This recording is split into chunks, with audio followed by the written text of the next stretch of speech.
So good morning, everyone. Michele Molitor here with your monthly Wonder Woman Unite call.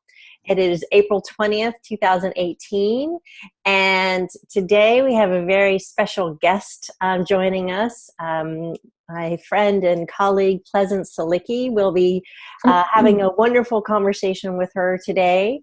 But before we dive into that, for those of you who are new or just joining us, I just want to share a little bit about the Wonder Woman Unite group and why I created it almost 2 years ago now. But essentially, we're an amazing group of women executives and entrepreneurs and moms and educators from all around the world. We have over, we're up to 263 members literally from every corner of the globe. We have the Lean In Circles online group, which you can join there for free, obviously. And then also the Wonder Woman Unite ! Group on Facebook. It's a private Facebook group. So if you haven't joined that, please feel free to do so. You just have to submit and I'll approve you to come into the group. A couple of logistical details. We meet every third Friday of the month at 9:30 a.m. Pacific, which is 12:30 Eastern and 5:30 Greenwich Mean Time. That's in London. And then all you other wonderful, amazing, beautiful people around the planet, I'm sorry, but you have to do your own math because that's just beyond my stretch right there. And so, yeah, I do these calls every month to provide support and ideas and information to you women so that you can have amazing, brilliant lives. You can own your power and take back your brilliance from the stress and the overwhelm that you might be dealing with every day in your world, and provide a lot of amazing free resources on my website, nectarconsulting.com. So feel free to check that out. We even have a Wonder Woman Unite section. So all of the recordings from our previous calls are up there. They're also up on my YouTube channel on Michele Molitor. So go ahead and check out all those resources in your spare time if you got nothing else to do and you need a boost of inspiration. So all that said, let me introduce Pleasance properly. She is an amazing woman. I had the good fortune of meeting her through various channels, and she is an amazing author and speaker and teacher and mentor and magic maker. She is just a delightful being in so many ways, and has created Little Ohm, a wonderful community to help women thrive.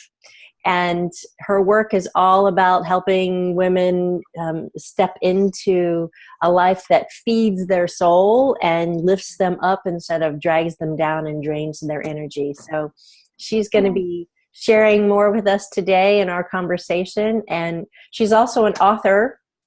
Her newest book is called Delight: 8 Principles for Living with Joy and Ease. And you can find it on Amazon, but I think she even has some special treats to share with us at the end of the call. So be sure to stay tuned to find out more about all of that. So welcome, Pleasance. I'm so delighted to have you on the call here today. Yay! Thank you so much. Yes. I'm super excited. My favorite topic ever, planning. Yes. Planning, purpose, and passion. Yes. Or passion and purpose. Yeah. So Pleasance, tell us a little bit about your story and how you came to be doing this work. Okay, so first of all, I'm super excited because one of my favorite things to do in the whole world is like gather with other live women. Like this feels so live, like I would like to actually hug you in person, but I love sharing experiences and stories and truth with other women. That just feels like the best way to spend our lives. So I really honor you for creating these opportunities and wanted to say thanks before we dive in. My pleasure. So basically the short version is that I'm a former educator, classroom educator in DC public schools and charter schools and administrator. And left the school system, started a family, and decided to open a yoga studio around family-centered yoga, prenatal, postnatal, kids and families, babies. We didn't have any here in Washington, and so created one that had childcare and was just very family-centered, and that was called Little Om. It was a beautiful community. We were open in multiple locations over a variety of neighborhoods for 8 years. And when one of our property, our main sort of home base, had a new owner, and I decided the rents were just going to be way too much after doing all the finances, and decided to close. It was time to close for a number of reasons, and really felt that sort of intuitively. I trust myself to make the next right decision for my career and my path. And I balance that with sort of the masculine and the feminine. So actually doing the numbers and sitting down and looking at the leases and the contracts, but then also meditating and relaxing and saying, how would it feel to not have the studio? And it felt very painful. I was very much ego identity caught up with owner of Little Om Yoga and known as studio owner and studio leader in our community. So I closed the studio 2 years ago and have been on my own ever since, teaching workshops and retreats and building an online community. And something that has happened these past 2 years on my own, really diving in. So, when I had the studio, I had done a number of yoga teacher trainings, meditation trainings. I went to the School for Integrative Nutrition and became a health coach, just anything I could do to learn more, so that I could serve students and clients at the deepest healing levels, and really looking at health at all levels and thinking of it more holistically. And especially here in DC, where a lot of the careers and the job choices are affecting and impacting relationships, marriages, motherhood. The average first-time mom in DC is 37, the average age, which is 10 years higher than the national norm. Wow. So there's a lot. So that's kind of our norm here in DC. That's our societal norm. And that creates a whole host of issues. You're talking about women who've been super successful in their careers, and now here comes a baby, and they're like, I can't control you. I can't put you on a schedule yet. I can't, I've been so successful in all my other realms. What am I going to do about this? And, just all of the things that we all go through as women, careers, families, relationships, parents, all of those things. That's all very normal. But as I was studying yoga and meditation and Ayurveda, I really was intentional around crafting and creating my daily rhythm in life, weekly rhythms, and monthly and seasonal, right? Sort of like micro, and then a little bit more macro, so that I could really have my kiddos, my husband, my studio, and really live into, like, integrity is super important to me. And so when I was running the studio, I was looking around at all these other studio owners and women at my same sort of income bracket, and thinking, well, she's kind of a hot mess. Like, her health is terrible, or her husband, the relationship is failed, or she doesn't see her kids. Not as a judgment. Like, I'm just like a sociologist. I'm so curious about people and habits and how they live and how they thrive. So I'm watching, like, my industry have all these really sick leaders and unhealthy leaders in a lot of ways, and thought, well, I don't want to do it that way, right? I'd go to yoga studios and say, hi, mentor me or give me advice when I was starting. And they would say, okay, but we've been in the red for 10 years. So then I would say, okay, I'm going to leave now. I'm not going to take your advice, because clearly if you've been in the red for 10 years, the model's not working. So let's try to find a new way of being. And I really put my head down and stayed very close to the ancient teachings. And by that, I mean the yoga and meditation and Ayurveda, to say, okay, what have humans done over all of time to take good care of themselves and their families and their communities? Because the community piece for me is why I'm here. It's so much a part of purpose. So that is what I've spent really the past 10 years doing behind the scenes, is investigating the habits and the rituals and the rhythms that are most useful to daily life. And then the past really 4 years putting that into practice, at which point the energy, the clarity, it's like, now all I want to do is teach everyone, like, okay, here are some awesome ways to watch your cycles, watch your rhythms, lean in. If you need to rest, rest.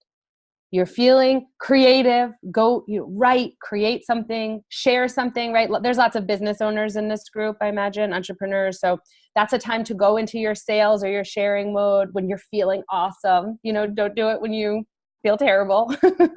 Bad idea. So that's a bit of my background and my story. And what I'm doing now is really teaching more of the actual intentionality of planning and really providing it as kind of a support with the yoga and lifestyle Ayurvedic teachings that I do, is that I actually don't see them separate, right? It's like everything is so connected. So how we take care of ourselves is how we take care of our families, our businesses, and our lives. Yeah, that reminds me of a quote that I heard many years ago. That always holds true, is how you do anything is how you do everything. Yes. Yep. Right. And so if one area of your life is a hot mess, it's reasonable to say that another area of your life is probably also a hot mess, even though it might have a really pretty facade to it. Right.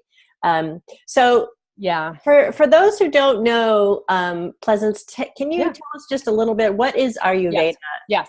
Okay, so I'm going to also just define what I'm talking about when I'm talking about yoga also, because I think we're in a very confusing yoga culture right now, at least in the West, and very much so in these cities where there's a lot of it. So I define, it's not mine, the teachers that I study with talk about yoga as the exploration sort of daily of loving more, breathing more, and relaxing more. So love, breathe, relax more is yoga. Write that down. Love, breathe, relax. Sounds really simple, but I know it's more challenging than that. So that's in your posture, in your stretches, because yoga, physical practice are shaped. So right now, all of us are in yoga poses. Can you love more? Can you relax more and breathe more in the pose you're in, which then can carry through all parts of your life? Okay. So that's when I'm talking about yoga, that's what I'm talking about. Okay. Ayurveda is the sister science of yoga. All modern health practices were birthed out of these original Vedic teachings. Ayur, A-Y-U-R, is the life, and the Vedas are knowledge. So it's life knowledge, life study, life science. And so this looks at our bodies, our lives, as are we with ease or dis-ease? And dis-ease, in terms of Ayurveda, are things like poor digestion, and that could look like too much or too little, right? Like it's kind of like everything. Everything I'm going to say is going to be too much or too little. When we're talking about digestion, too much or too little. Sleep, too much or too little. Activity, goals, all those kind of daily habits, things that you're linking with. So that stuff that you drink, is it too much or too little? Ayurveda is brilliant because it actually says and teaches inherently, like, wine is not bad. Wine itself is not a bad thing, right? It's like, but if you have too much, it might not feel good in your body, and then you have disease. Right.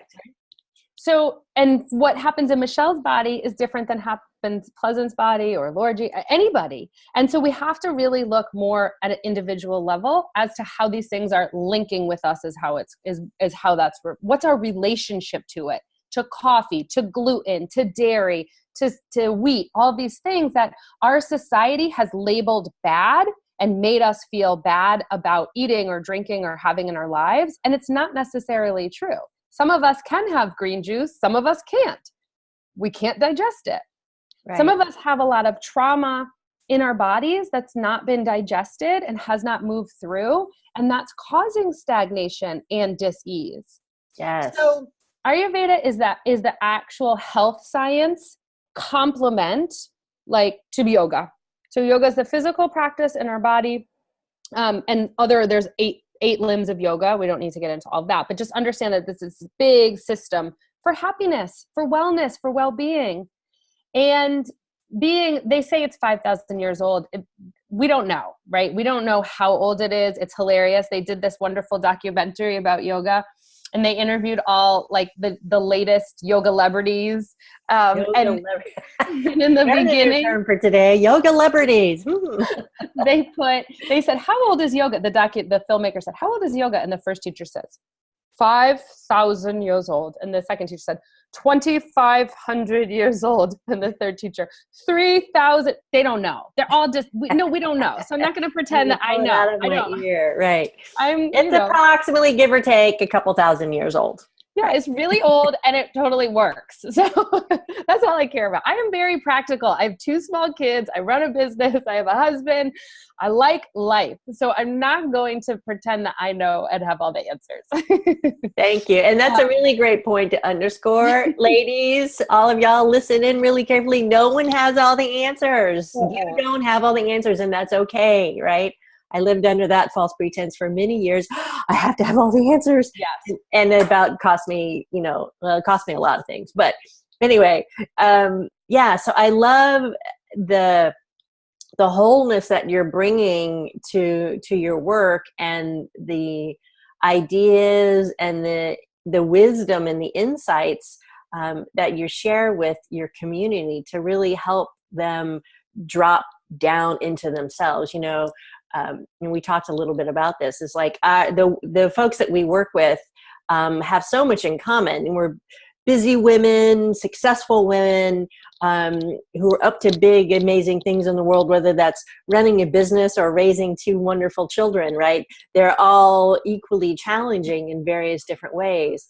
And as women, we tend to give ourselves away. There's a lot of people pleasing that goes on, right? A lot of I'm not enough, so I better do more. Yes. Up for that, right? Which then creates this sense of exhaustion and ultimately leads to the dis-ease that turns into disease, right? Yeah. And sometimes it creates its own swirl. So I'm dissatisfied because I'm overwhelmed, which creates the dis-ease, but sometimes it's the dis-ease that creates the dissatisfaction, if that makes sense. Yeah, of course. Either way, it's like, how do we step out of the swirl, right? And so Pleasance has a lot of brilliant information and ideas and practices for women to help them do that. I just feel so privileged to have this information flowing through me. And learning it and having teachers and having this gift. When I heard this teaching the first time, I got the chills. So one of my teachers said, Ayurveda is actually the art and science of mothering yourself. Ooh, wow. I like that. The art and science of mothering yourself. And I imagine that there's a bunch of us who are going to listen or watch this who haven't not been mothering ourselves, right? And whether or not you had an actual mother who took really good care of you, and lots of us probably didn't. That was not really my case and my story. Is that when we learn and step into that, how you're always talking about power and stepping into your power and taking your power and like owning it, like when you start the day, so you're in Ayurveda, you really pay attention to the daily rhythms and routines and seasons that are happening in every day, right? Every day we wake up and there's morning will come and it looks different based on the season and when the sun's up and where you're living. But you can wake up and start every day saying like, how will I mother myself today? How will I take care of myself today? At the deepest levels, nourish myself and nurture. And that changes everything.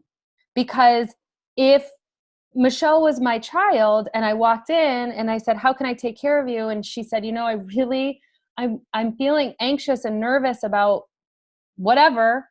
Can I have a hug? Or I would like to start the day with a bath.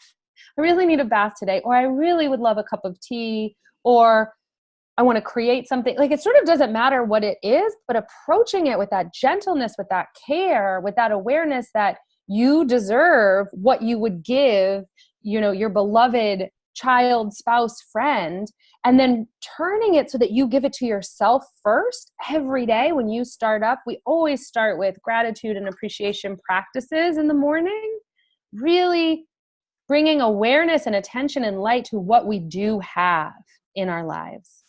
And such a shift from what I think a lot of us, until we learn this and we can really be more skillful at practicing it, most of us start and end our days, we bookend our days thinking of all the things we didn't get done or didn't do. Yeah. And, I really love that, the thought of giving to yourself first in each day. And I can hear all the little noise. Well, that's selfish. No, actually it's not. It's self-full, right? It's taking care of yourself, because if you don't take care of you, then you're not really at your best to take care of all the other people in your world that you love, right? And you can't be the best at work. You can't be the best for your family. You can't be the best for you. And then things start to break down. And then we wake up one day and we're like, oh, I'm sick. I'm tired. I don't feel good. I feel overweight and heavy, and right. And so that's our body, trying to be like, hello, excuse me. I'm here a problem here. Right. Yeah. And so it's so important that we take that time to refocus our energies, at least part of them, back on ourselves, so that we can live joyful, healthy, vibrant lives, because that's what our spirit is calling us to do.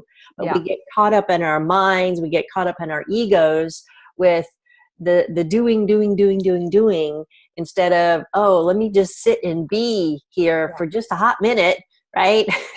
and sink down into that a little bit more before I get, caught into my day and all the things that I'm here to do on the planet. Yeah. I think it's a real shift for some of us.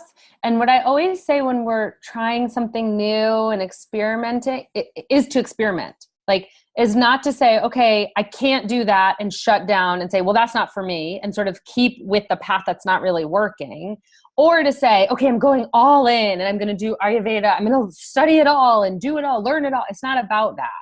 It's a deeper level of just taking a little bit at a time, little. My teacher always says that, little. She says, Westerners always go all in, right? I'm going to go to the gym 7 days a week for 90 minutes. And then after day 2, you're like, I didn't do that, so I guess I should stop, and I'm not going to do that again, right? So it's little by little, we really start to dive into some practices, and we can talk about some super basic ones that are free and easy to start with, but some basic practices to start each day and experiment and see how you feel. In my experience, it's just abundance everywhere, energy in all areas. And so I'm going to keep doing it, but you have to have that experience with it to start to trust it and start to notice it and start to relax. I think that a lot of these soul self-care practices sometimes trigger our other areas that we have tension with, like boundaries, like scarcity. So this whole idea that if I wake up and push through, especially in the work front, right? I'm just going to work up. I'm going to wake up. I'm going to start doing emails. I'm going to jump on social media. I'm going to do this and do this. And then it's exactly what you said, Michele. By the end of the day, you're burnt out, and then you're back into your sort of scarcity triggered mode, rather than starting the day feeling like you already have enough, you are enough, and then seeing how your relationships, your business, it's like you have more time. And then your clients trust you more because you're showing up more fully. You're not chasing everything. Yes. And that's such an important point. And I really want to highlight that, because when we're constantly feeling like we're on the treadmill, the hamster wheel, going round and round and round and round and round, we're never fully present with another person. And I know you all have experienced it, those moments when you're talking to a colleague or your spouse or a friend, and they're like, and then they're on their phone, right? They're checking their email, and they're not really with you. Mm-hmm. And it leaves you feeling unheard and unseen and not important. Mm-hmm. And that, we take it, oh, it's not a big deal. But it has this little barb that gets at us, right? And when it happens over and over and over and over again, it diminishes our light. It diminishes how we show up fully in our confidence and our joy. And so it's about having that level set with yourself so that you can really be there fully with people and not feel like, oh my God, I gotta go because there's 15 other things. Mm-hmm. So Pleasance, tell us a little bit more about how you use Ayurveda and yoga to help people plan their days and find more of that balance. Okay, so for the people who run their own businesses, this is really life-changing in a number of ways. So there's a foundational teaching that you have to know about, so I can teach you how to kind of work with this a little bit, and they're called the doshas. So in Ayurveda, there's 3 doshas. Super intuitive. Let's start with the head. That's called Vata, V-A-T-A, and it's air, space, movement. So think of all those creative ideas that you're always having. That's the Vata energy. Okay. Pitta. What does Pitta sound like, right? It's fire. It's Pitta. It's fire, and it's in the belly. Okay. And Kapha is the hips. K-A-P-H-A, and it's earth. So these are related to the 5 elements. Okay. So we're all made up of all of them, Vata, Pitta, Kapha, and so is nature. It's just how we are. We're born with certain types, and we can also live in certain areas. DC is very Pitta, super competitive, like politics, sports, academics, they're all Pitta. They're very competitive, and they take a lot of fire and force to bring to fruition, right? Whereas California has a lot of Vata, all the Vata people, all the ideas. Can I hear my Vatas in the house? And then our Kapha is much more like earthy, loyal, consistent, slow, heavy, dense. They can live anywhere. It's just they're like kind of also the types who like don't mind having a 9 to 5 and just kind of like day in and day out, and they're not unhappy, but they're not super happy. It's just kind of like they're that shoulder, and they're comforting. They're like a warm hug. It's like all of Mother Nature, right? It's like earthy. It's that whole It makes me think of like the Midwest folks. They're just very down to earth and homey and huggable. Totally. You want to, go in their house and have some soup and Okay. So here we go. We've got these 3 energies, and we have them in our body and we have them out. But I've also been thinking, so especially since we're talking about business today, I can go into this a little bit more than in my health classes, but our businesses have these same energies, right? And if you spend all day in the clouds, moving your thoughts from one thing to the next thing to the next thing and creating, it's hard to have that consistency that the Kapha energy brings, right? That sort of that loyalty that is a little bit more trusting. It's a little bit more abundant than floating to the next thing to the next. And you need to have that Pitta energy in order to follow through. That's a follow through.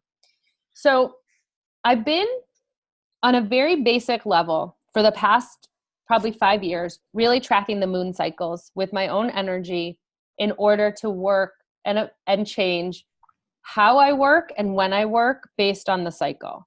So full moons are very expansive.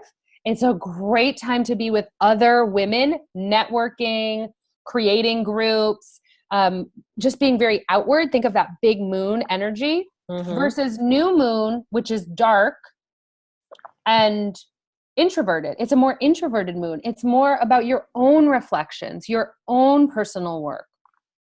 So in my business, I think of new moon time as setting intentions for the next cycle, goals, things that I might want to do. And I think of that full moon as kind of letting go, expanding, more extroverted. So you might do some more learning around that time, right? You might decide like, it's kind of like I don't want to do that anymore. Something, you might let go of something. So tracking the moons in order to adjust how you work in each month is a very basic way to just start experimenting. How do I feel? Oh, here's another big piece of that. people who are super sensitive to their own feelings and thoughts and emotions, know that they can get very affected by the moon cycles. And sometimes, people will come into my class and say, I couldn't sleep last night. And I'll say, oh, it was a full moon. And someone else will say, I didn't sleep last night either. I didn't either. So there are these patterns and habits that we have. And it's really great to know if you are someone who is deeply affected by the moon and you wake up a lot before a full moon, you can use it as an opportunity to journal, to go outside. You don't have to be afraid of it. You don't have to wish that you were sleeping. You can kind of relax into how your cycle is because you start to pay attention. That's the sociology part where you're like, oh, I always wake up the night before. There's got to be something that's kind of pulling me. And the same on the new moon cycle. I have some people who, lots of women start their cycle on the new moon. So that can also disrupt sleep.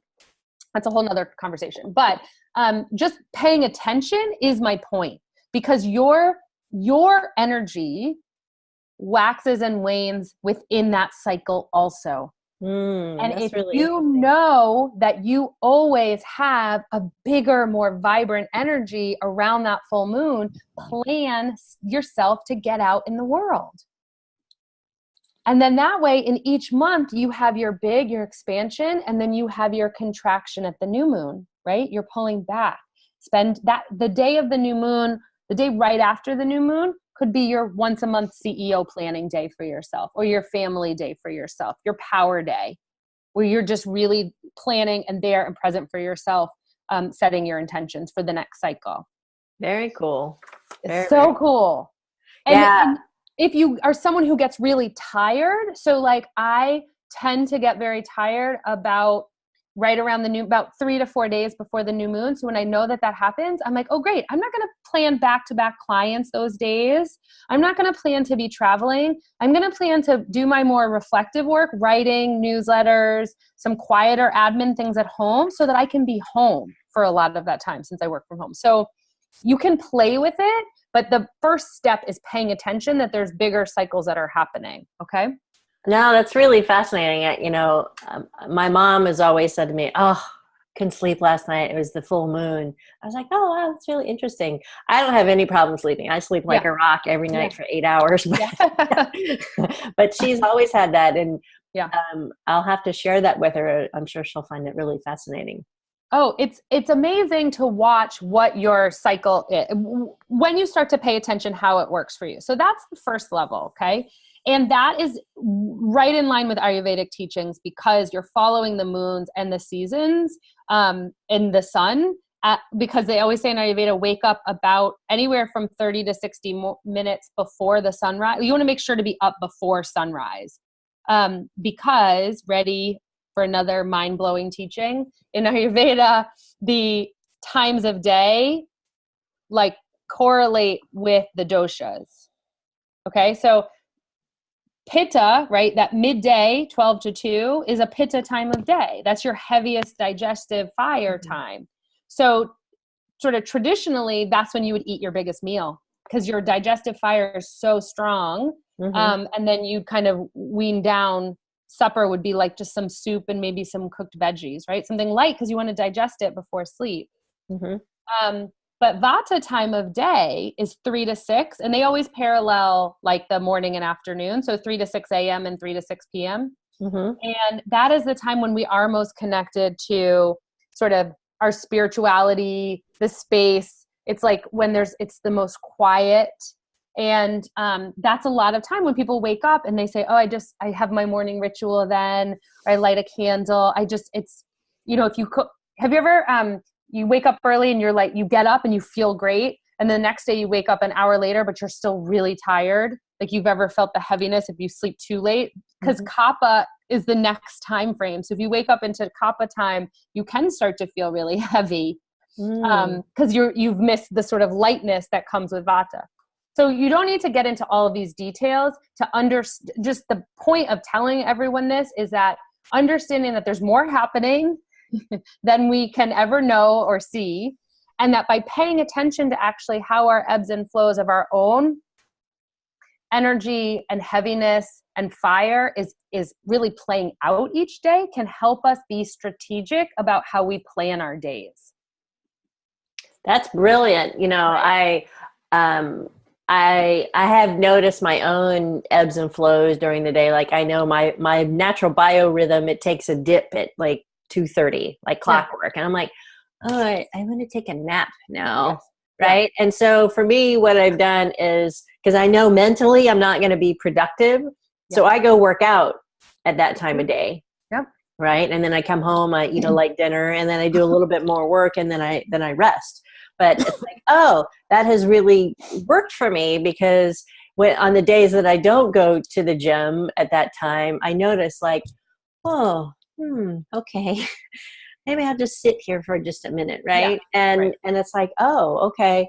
Just really recognizing when our bodies are functioning on, you know, high level mode, and we're firing on all cylinders, and when we're like, no, it's time for a pause, and honoring ourselves for that. You know, I think in Spain, they have it all dialed in, right? You know, the afternoon nap is it's right up in there. The eating dinner at 10 p.m., I'm not so sure about that, but that's not good for my body, my digestion. No. You know, I think that there's so much wisdom. See, so this is the micro that I talk about is actually happening every day, right? This play of Vata, Kapha, Pitta energy. And watching the sun rise and the sun set, and sort of getting into a healthy habit that's a routine of just knowing that every day. And that's one way that we get off of that sort of like crazy hamster wheel in circles when we like can't ever catch our breath. There's like a lot of spaciousness and sort of deep breathing in just knowing like today is this and tomorrow is this and today is this and tomorrow is this. And a lot of my students will ask about like, well, what about sick kids or sick parents or like the car breaking down? And when your rhythm is so 80%, right? We always talk about 80-20 in everything. And if it's like on that 80% of care, then when the 20% of chaos comes in, your resources are so much deeper. It doesn't throw you off so bad. Like it's harder to disrupt your system. When things are coming, you're more easily to go in harmony because you're in harmony with the cycle of the day and the season. So sometimes I talk about seasons as like physical seasons, like it's spring here, right? Or hopefully someday it's still the 30s. Any moment now. We're waiting. But what I'm also talking about seasons is season of our life. And so Kapha is childhood. Pitta is middle age, right? Because we're doing all the things in middle age. And Vata is postmenopausal typically, right?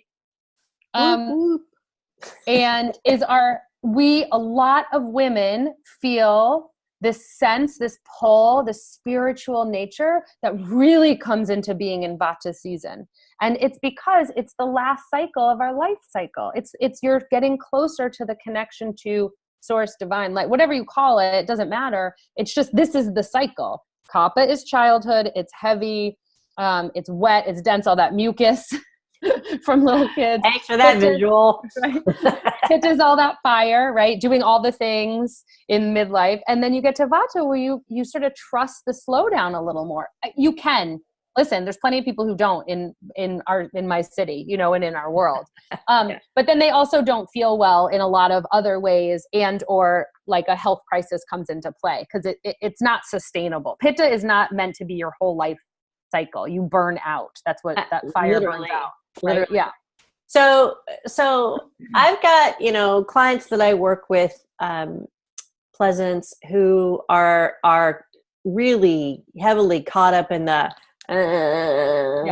you know, what do you say to them? Like, how do they actually begin to step out of it? You know, they can start noticing the cycles of whatnot, but what are some practical steps like each day that they can do to be like, okay, I gotta get off the hamster wheel here? Yep. So I talk about it in this micro macro, right? So the day-to-day is the micro. That actually comes last, because what we really need to do first is notice, pay attention, set the intention to have it be more spacious. and then really dive into the macro. And that is looking at all the life areas and having like a come to Jesus, tell the truth kind of day or half day with yourself, and look at the areas of your life. If it's not working, and that's the question that we always use, how's that working for you? And I just want to be clear here that about half the time, the women that I work with, the answer is it works. It's just, it should look different. Or society says I should be a size 4, or I should do this, or should want, like their actual life is very aligned to their values, to their purpose, to their passions. It's just that we don't, this never enough culture has like trained them to think like that they're not happy. Even if when we get real and I say, Michele, how's that working for you? The going to exercise at 3, right? Like say you're like, oh, I really should exercise first thing in the morning, but I exercise at 3. Oh, how's that working for you? Great. Okay, great. Then like, let's not have it be a thing. Right. But do you ever notice that we make things a thing that are not a thing? Absolutely. No, I was just having a conversation similar to that just yesterday with one of my clients. Like, I was like, well, what is enough? What's the number? You know, if you look at it from a financial perspective, what's the number that's enough that will make you feel happy?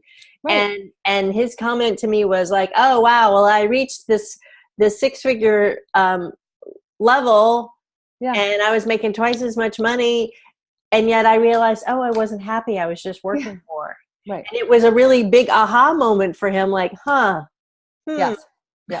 So that's the deeper question here. Yes. What is enough? What is it that your soul, your spirit, your heart, and your mind are seeking that will help you find that sense of peace and calm and joy within, so that the hustle and bustle of the external world is just great. It's just the rhythm, and it ups, there's ebbs and flows to it. But as you said, it doesn't take you down the rabbit hole because there is that grounding point. Yeah. So that's the piece. We're talking about healthy relationship to self, to body, to money, to work, to our children, to our parents, to our spouses. And a healthy relationship is a back and forth, is a give and a take. There's this vital energy that's in a healthy relationship, right? It's not burying our head in the sand around finances or like crossing our fingers and that will manifest the new car. Like it's actually this engagement, right?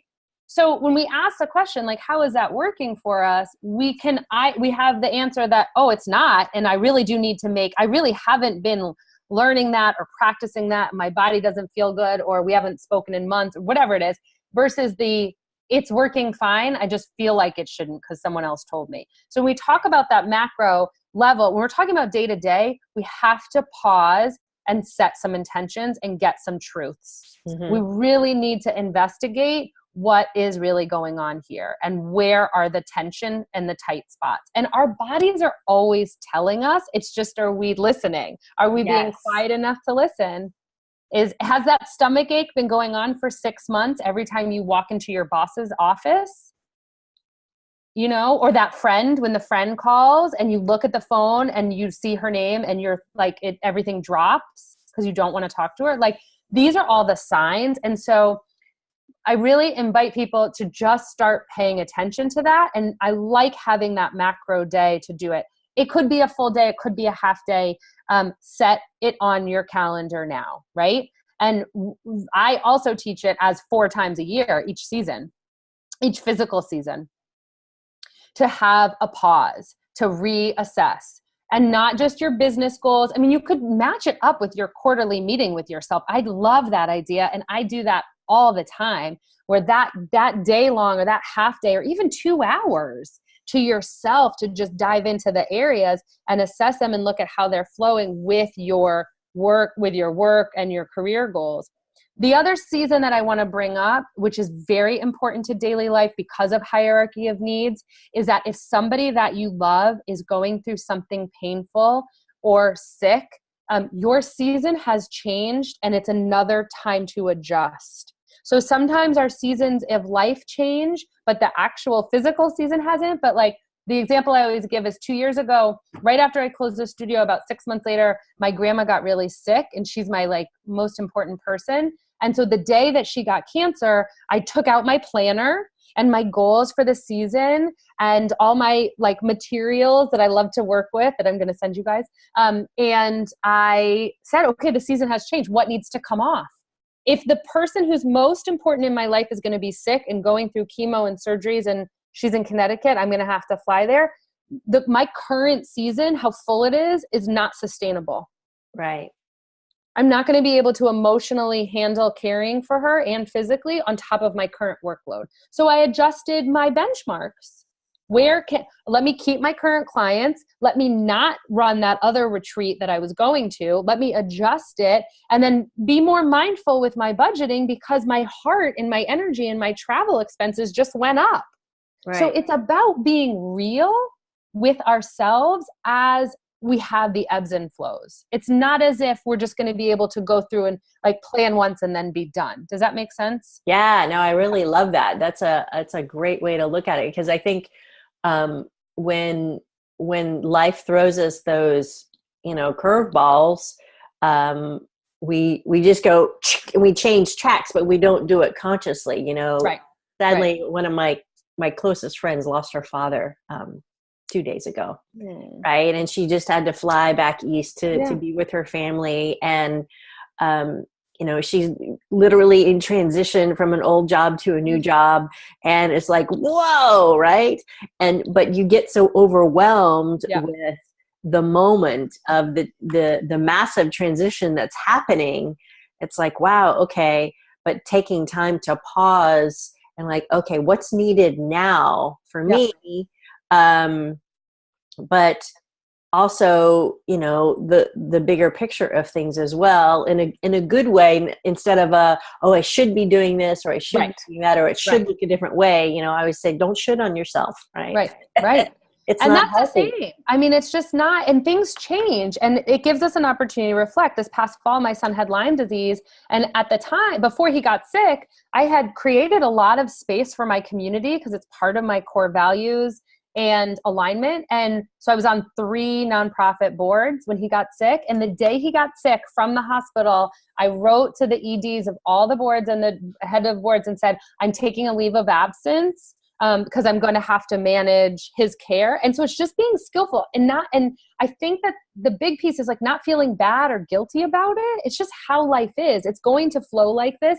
And then as he was all better, once he was better, it took about 6 months to get his health back up to speed and not have all these appointments and things. Then I said, okay, I'm ready to come back. So it's this flow that feels so good aligned with who you are and what's important to you, and not doing all the things for everybody. So once you do that once you do the macro and you're kind of looking at the big picture a few times a year, especially if you haven't thought of it this way before, then it becomes a habit. But for a while, give yourself some time to look at the pieces and start to integrate, especially, this is kind of tricky. I don't want to do too much generalization because each of us has our own unique sort of blueprint and way that we really do this. But then you can take that data and start to fill it into a model calendar, right? So then we can start to place some of these masculine, Stephen Covey, getting things done, David Allen, some of these very like productivity heavy, I like Michael Hyatt's stuff a lot too. There are lots of men who are productivity experts. And I think what they have to say is great. And I love how they chunk time and do blocking. So I definitely do that for my work day, but it's rooted and steeped in the feminine flow of the universal nature. It's steeped in letting things ebb and flow and not being too stuck, and also having longer time blocks. So when I was like full blown scarcity mode, over scheduling, like not enough, just doing all the things, my time blocks were like 30 minutes, like little, like boom, boom, boom, boom, boom, trying to get so much done. And now I don't have a time block that's less than 2 hours. So now I think about it as like, I teach an hour-long yoga class every week called Yoga and Ayurveda. That's my only live class that I do left weekly. And it's 1 hour, but on my time block, it's 9 to 11. Like I give myself that whole time. Mentally, I have all the time I need then. Right. I'm not rushing. So it's playing with like how you're actually looking at your life and your days, and then setting it up so that you feel spacious because you've created space within it. Yeah, no, I really love that. And it really is a mental construct. Yeah. Right? It's a construct that we create for ourselves based on so many factors, how we were raised, what we know, our work, our lifestyle, etc. You know, I grew up in a family of entrepreneurs, and my mom is, 80 years old, 90 pounds all wet, and still just like a little firecracker, and like she's a hummingbird. She just she's just always going. And so that's just the model that I grew up in. Yeah. Right? You move fast, you think fast, you do this, that, and the other thing, and you're always going. And as I've, learned my lessons over the last 18 years of being a coach, it's like, oh no, I really do need to honor myself and slow down and take time. And I still have to remind myself, when things shift and change in my calendar. Like yesterday, I had 2 clients that moved themselves to different places and different times. I'm like, oh, there's space. I could go sit in my backyard and listen to the birds and like, oh, not feel guilty about it. Right.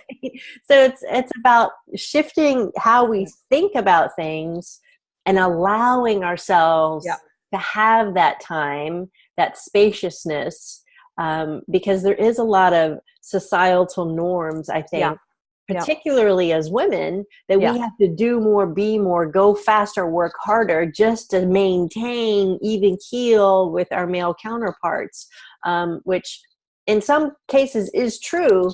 And we get to decide, we get to recreate it in a way that works for us, which is what I love about your work, because that's really what it's all about, is helping women create that safe space for themselves. Yes. I think that some of the sort of practical tips too, just for daily life, are around staying close to other women who either model it and or who are passionate or interested in it. I think that it's super easy to go back into time deficit mode and money deficit mode when that's the only people that we're spending time with, is other people who complain about time and money stuff, which tend to go hand in hand, right? They're sort of a mirror of each other. And so being really intentional with how you're like, I don't spend a lot of physical time with these people because my world in DC is kind of like, I'm kind of swimming upstream a lot here, just in terms of like the people who are around me, or we're not necessarily like-minded. So I listen to just tons of podcasts and articles and read books of other women who just think in that really abundant mindset around time. And I've learned it. Now it's my habit.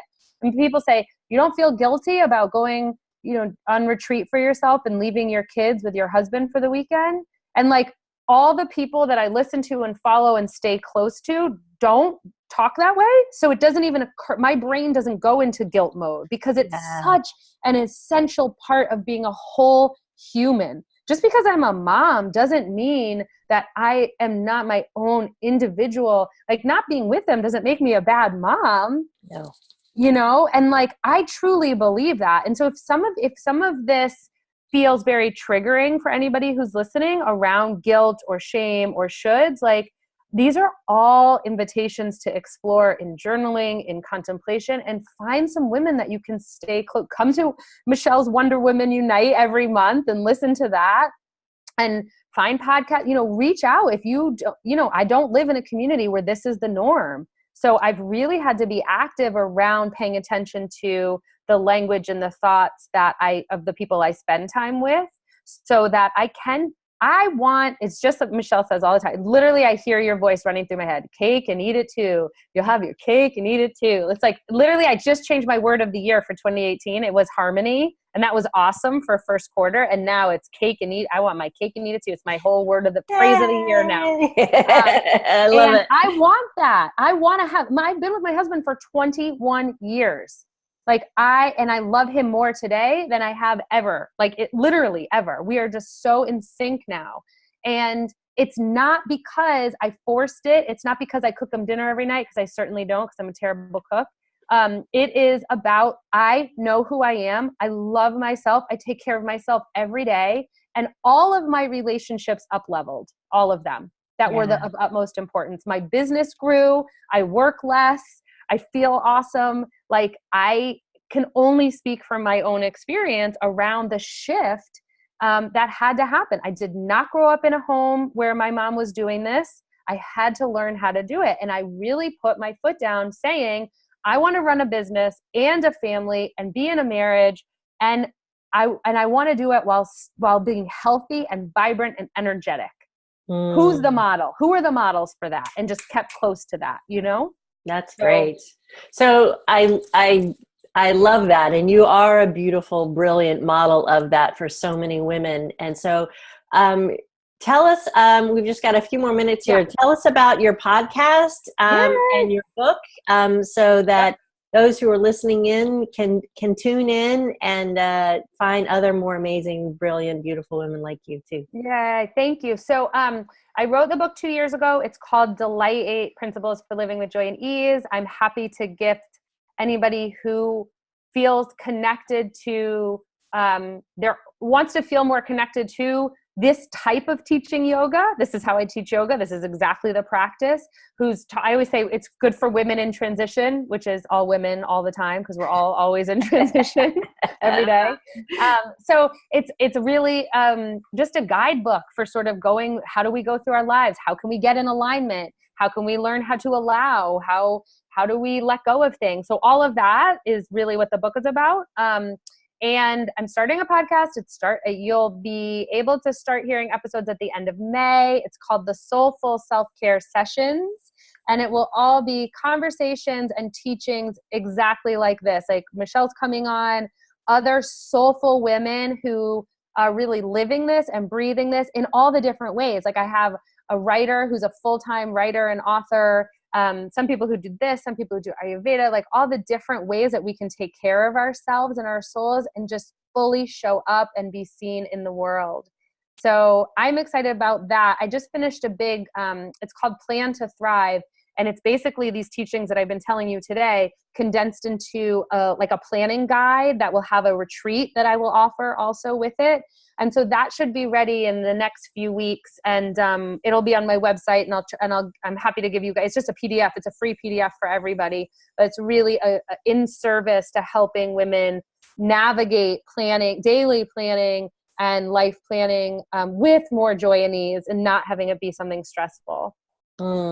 Yay. Well, I'm so excited. I know they'll be delighted to see that. I know I will. And we'll be sure to share that out with all the amazing women here of the tribe. So thank you so much, Pleasance. Gosh, it's been such a wonderful time having you here. And thank you for sharing your light, your wisdom, your knowledge with us. It's really, really powerful. I've took a whole bunch of notes myself. Ooh, I have to try that. And so if folks want to connect with you, what's the best way to do that? Oh yeah. So my website is littleom.com, lilomm.com. I'm also on Instagram. You can also email me at pleasance@littleom. I love to talk to people. So reach out. Yes. I answer all those emails and love to connect and say, hey, what's going on in your life? So I'd love to get to know you. Brilliant. Well, thank you, my dear. Thank you. Such a joy. So thank you, ladies, for everyone for being here. Our next Wonder Women Unite call will be May 18th at 9:30 a.m. Pacific time, 12:30 Eastern, 5:30 Greenwich Mean Time. And we'll have all sorts of wonderful, fabulous information for you next month as well. And so for those of you who couldn't stay for the whole call, the recording of this will be up on my website, nectarconsulting.com, in the next couple of days. And you can check it out and have the full listen. So thank you, everyone, for being here so much. My sincere pleasure to have Pleasance here with us. Yay. And I hope you all have a wonderful and blessed day. Thank you. Thanks so much. All right. Bye, everyone. Bye. Thank you.